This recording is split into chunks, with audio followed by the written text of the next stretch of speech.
Սիրոտոներից մինչև մարտիրութը։ Գիծյանը համակարգում ստացեք լրացուցիչ 8% զեղչ սալիկների ամբողջ տեսականու համար։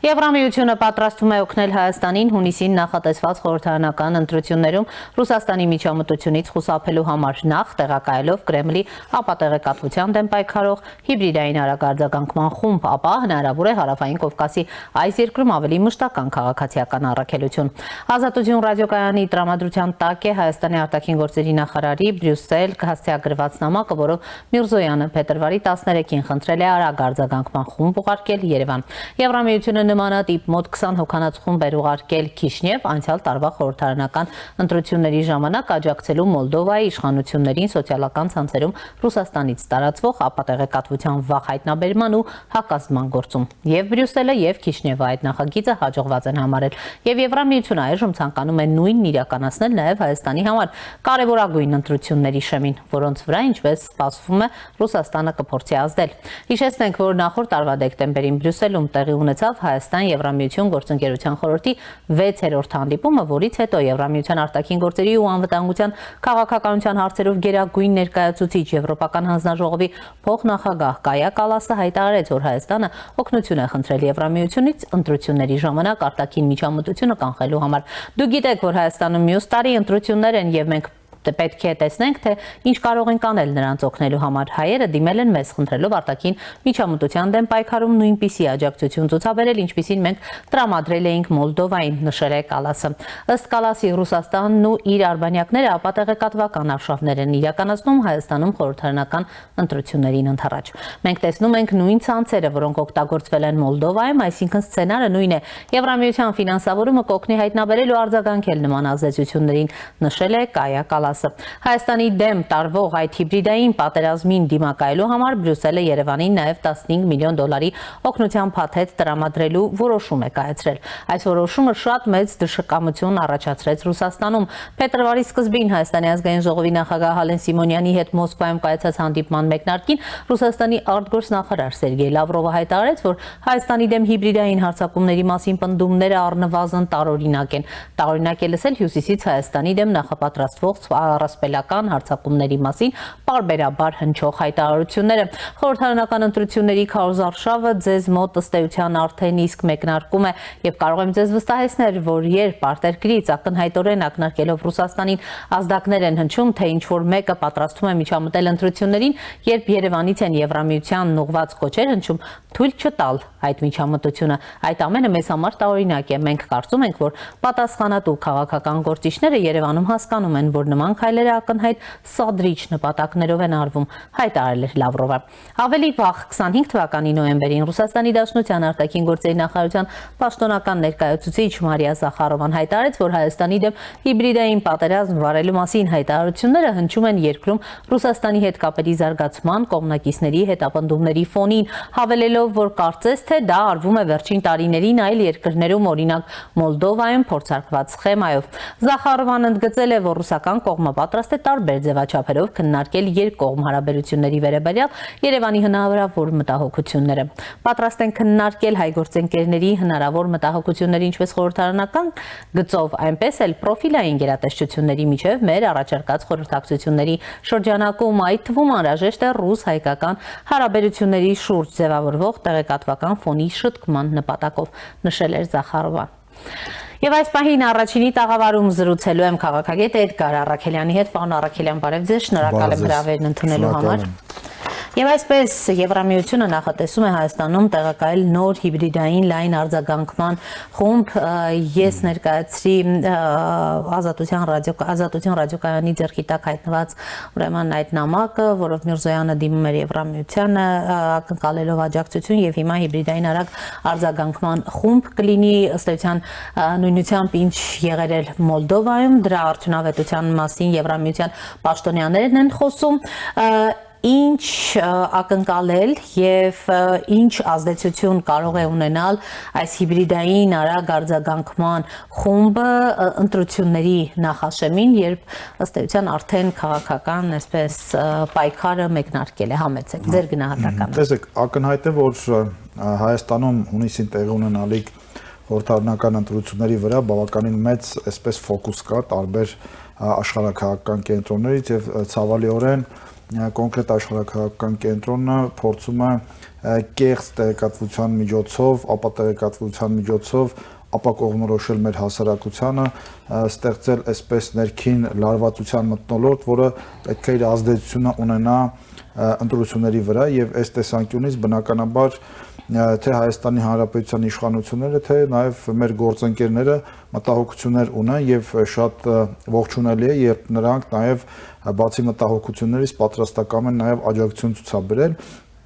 Այդ աջակցությունը ոչ միայն ֆինանսական է, ըստ էության մենք գիտենք արդեն, այլ նաև խիստ մասնագիտական պրոֆեսիոնալ աջակցություն է, քանի որ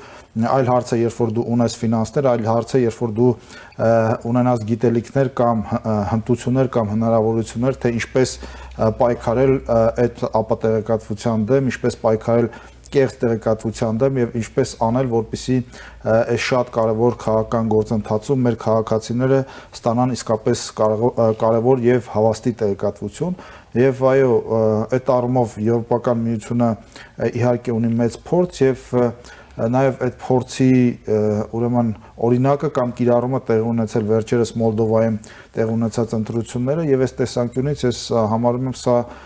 շատ կարեւոր քայլ եւ սա թերևս այն ամենակարևոր ուղղություններից է, որ այո մեր գործընկերները կարող են մեզ օգտակար լինել, քանի որ կրկնեմ մենք տեսել ենք նախկինում, թե ինչպես Ռուսաստանը տարբեր երկրներում ընդ որում փորձել է միջամտել ընտրություններին եւ այստեղ շատ կարեւոր է որ այդ խումբը, որը, չգիտեմ, եթե կգործուղվի Հայաստան, ապա այստեղ շատ կարեւոր է հատկապես ընտրություններին քիչ ժամանակ է մնացել 3-3.5 ամիս եւ որպեսզի մենք կարողանանք հնարավորինս շուտ բացահայտել այդ կեղծ տեղեկատվության աղբյուրները եւ հնարավորինս շուտ արձագանքենք, հնարավորինս շուտ մեր քաղաքացիներին տեղեկացնենք այդ մասին եւ այս առումով այս խումբը եւ նաեւ մեր գործընկերների աջակցությունը Եվրոպական միությունից անգնահատելի է։ Տեսեք, երբ նշում եմ ինչ ազդեցություն կարող է ունենալ ընտրությունների այս նախաշեմին հիբրիդային այս գրոհների պայմաններում, միայն այս հիբրիդային գրոհներն են, որ կարող են որոշակի ուրեմն ազդեցություն ունենալ ընտրական գործընթացների վրա, թե այլ գործընթացներ նույնպես կան, որոնք բնավել վերահսկելի չեն։ Պարոն Առաքելյան, դուք տեսնում եք ինչ է տեղի ունենում, արդեն իսկ խոսվում է այն մասին, որ հնարավոր է նույն ընտրությունների ժամանակ ավտոբուսներով Ռուսաստանի Դաշնությունից մամուլը շուրջ 200,000 ընտրողի մասին է գրում, մի քիչ ավել, մի քիչ պակաս, այնուամենայնիվ մենք գիտենք, թե այդ ձայները ուր են գնալու եւ այս առումով այլևս այդ գործիքներն էլ չեն կարող օգնել պայքարելու։ Դե ես կարծում եմ, որ այստեղ մեր իշխանությունը պետք է աչալուրջ գտնվեն եւ պետք է հետևեն այդ ամբողջ գործընթացներին, նաեւ անվտանգային ծառայությունների միջոցով, այնքան որ սա ըստ էության արդեն ազգային անվտանգության խնդիր է, ազգային անվտանգության հարց է, եթե կդիտվեն նման ուրեմն գործընթացներ, հա, ուղղորդված նաև, քանի որ դա ըստ էության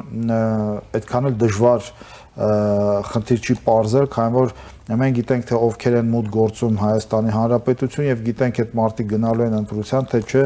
վերջը ինչ որ տեղամասերում գրանցված են եւ պետքա ըստ էության բավականին լուրջ հետևել այս գործընթացին, որպեսզի այո ձեր կողմից նշած 200,000 ձայնը կամ ընտրողները դա բավականին լուրջ ազդեցություն կարող է ունենալ ընտրությունների վրա եւ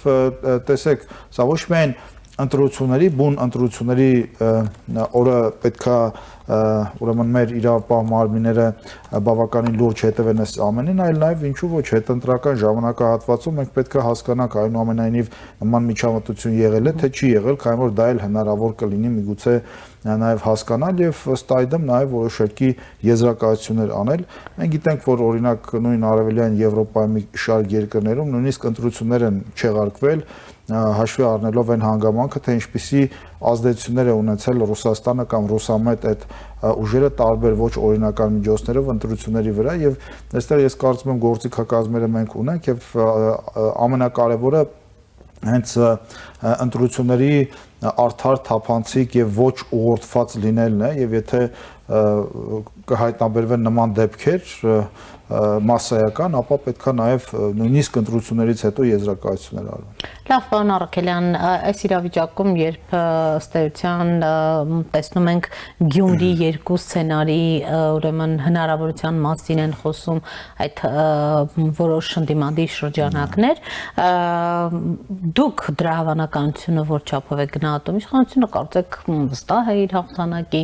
վրա 50+ հաղթանակի վրա, բայց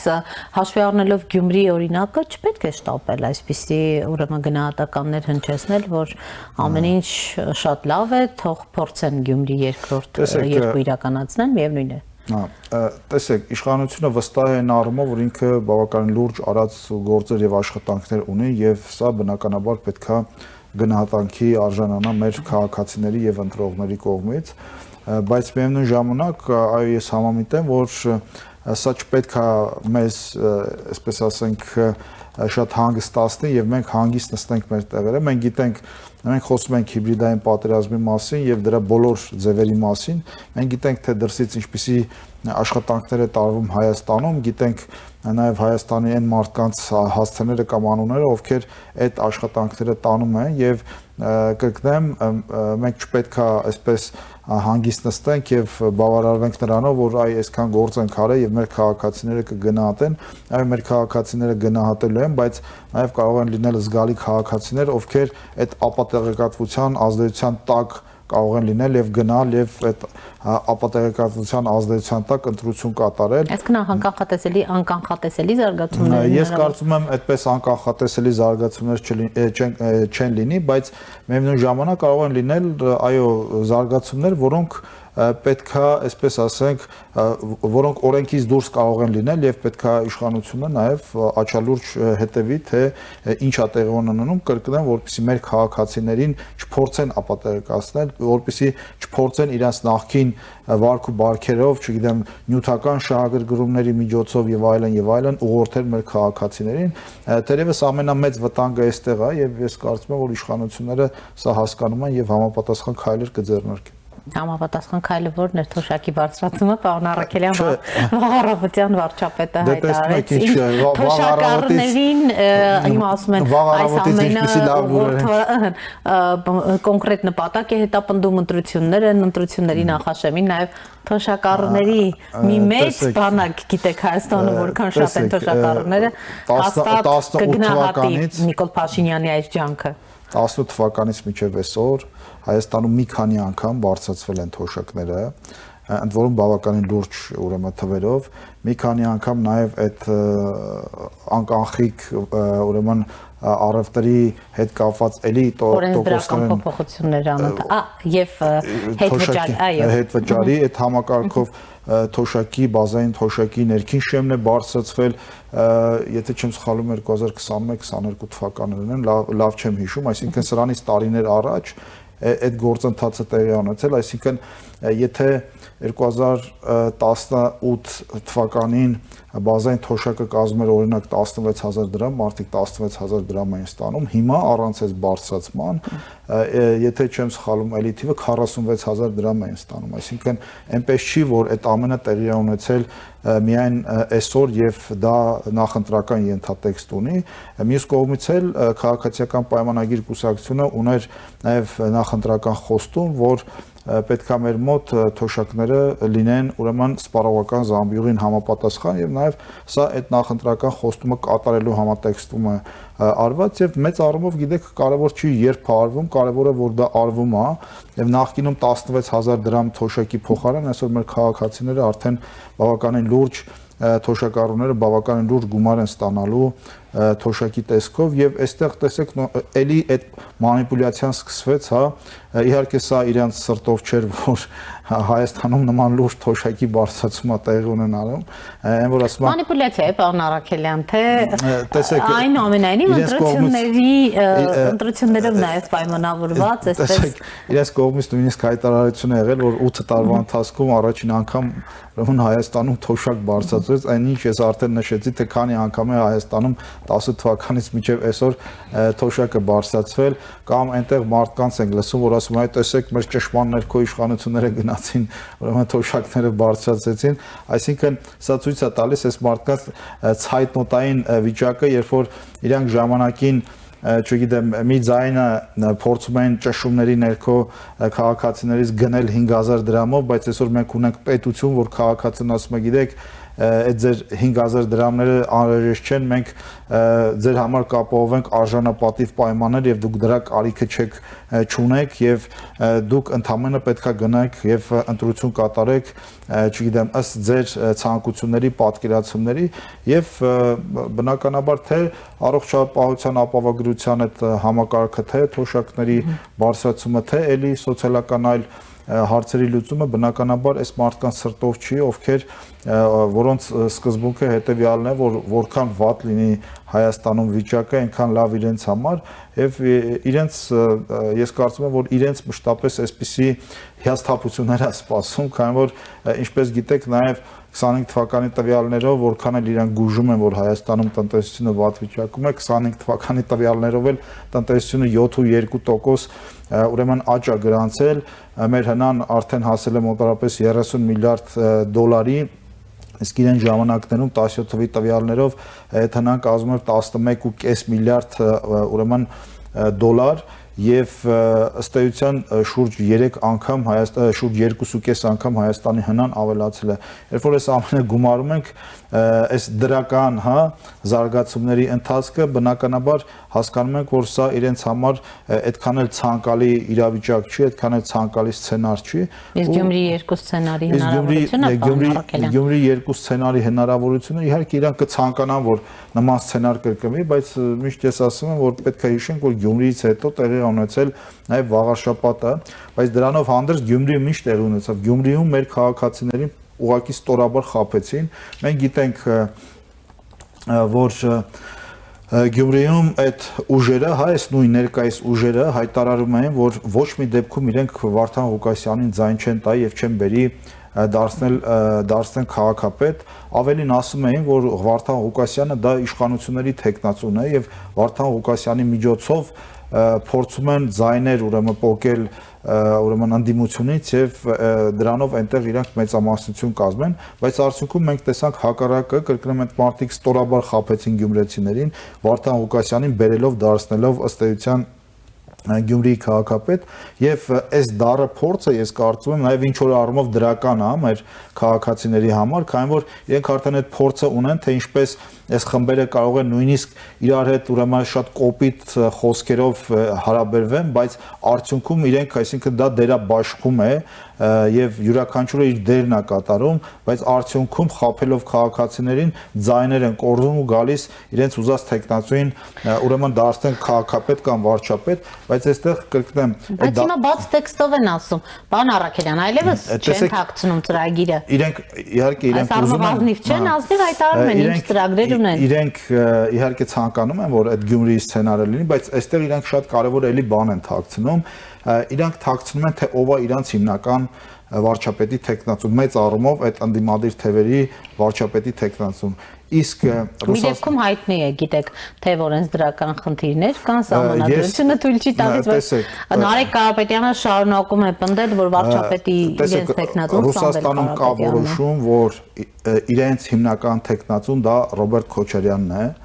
եւ այս մարդիկ այստեղ ուղղակի հերթական կրկեսն են ցույց տալիս, դերակատարումներ ունեն, որ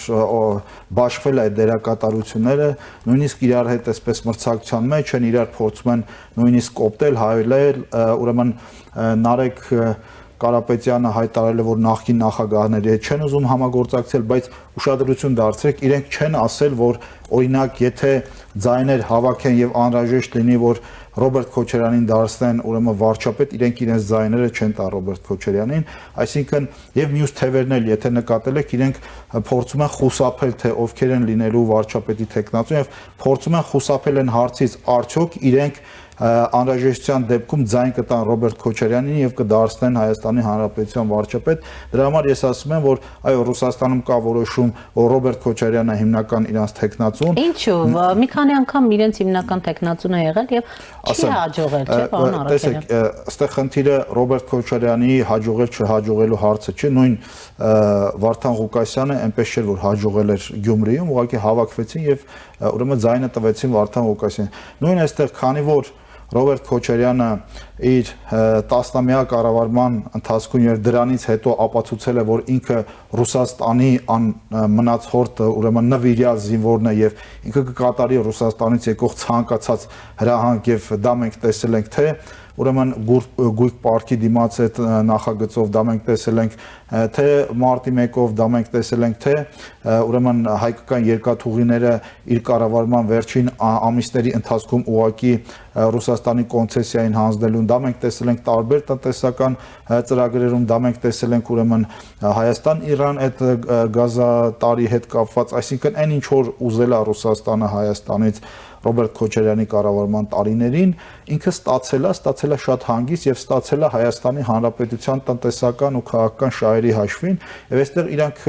չեն ուզում որևէ էքսպերիմենտ անել եւ բերել չգիտեմ ինչ որ Սամվել Կարապետյանի նման ինչ որ մեկին այստեղ դարձնեն վարչապետ անորոշ այսպես հերանեկարներով եւ հետեւաբար ես համոզված եմ որ եթե նրանք ինչ որ ձայներ հավաքեն որ կկարողանան ինչ որ մեկին վարչապետ դարձնել ապա այդ տեխնացուն Ռոբերտ Քոչարյանը եւ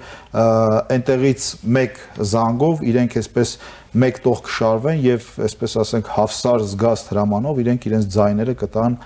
Ռոբերտ Քոչարյանին։ Պարոն Արաքելյան, եւ ներքին գործերի նախարարությունում կադրային այսպես փոփոխություններ են 3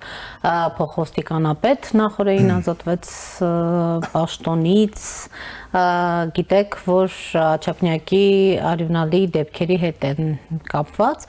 հիմա ամեն անգամ այսպիսի դեպք լինելուց հետո կադրային փոփոխություն պիտի անենք ինչպես եք գնահատում թե անպայման խաբության նոխազ կգտնվի Տեսեք, այն որ իհարկե կադրերը ունեն որոշիչ նշանակություն, դա փաստ է, բայց միևնույն ժամանակ իհարկե պետք է որոշակի նաև պատասխանատվության ենթարկվող անձինք լինեն, դա չպետք է, մենք տեսել ենք վերջին ուրեմն ամիսներին մի քանի այդպիսի դեպքեր եղել են եւ ուրեմն ինչ որտեղ ինչ որ օղակում ինչ որ մարդիկ երևի այնպես չեն աշխատում մյուս կողմից էլ դե բնականաբար սրանք հարցեր են որոնք պետքա նաեւ որոշակի կոմպլեքս լուծում ստանան իհարկե միայն կադրերի փոփոխության ոչինչ տեղի չունեն հա պետքա նաեւ հասարակության ներսում աշխատանքներ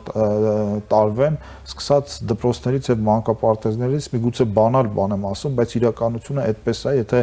դպրոցից երեխան կրիմինալ բարքերով է դաստիարակվում կամ մենք տեսել ենք այսօր նաև մեր դպրոցներում հա թե ինչպես են աշակերտները երբեմն ցավալիորեն իրար հետ միմյանց հետ վարվում եւ այս համատեքստում ես կարծում եմ որ այո պետքա որոշակի նաև ուրեմն ոլորտի պատասխանատուների առումով որոշակի պատասխանատուներ լինեն կամ պատժվեն կամ չգիտեմ պաշտոնակություններ լինեն բայց միևնույն ժամանակ ես կարծում եմ որ այս խնդիրը պետքա շատ խորքային եւ կոմպլեքս ուրեմն մոտեցում ցուցաբերվի եւ լուծի եւ կարծում եմ որ սա մեկ օրում կամ մեկ ամսում լուծելիք խնդիր չէ սա այստեղ մենք պետք է ունենանք ռազմավարություն եւ շարժվենք ըստ այդ ռազմավարությամբ քանի որ ինքը պետք է միջնաժամկետ եւ երկարաժամկետ ուրեմն արդյունքներ տա իսկ դրա համար կրկնում մենք պետք է ունենանք հստակ սահմանված ռազմավարություն Շնորհակալ եմ պարոն Ես եմ շնորհակալ Առաջինի տաղավարում զրուցում էի քաղաքագետ Էդգար Արաքելյանի հետ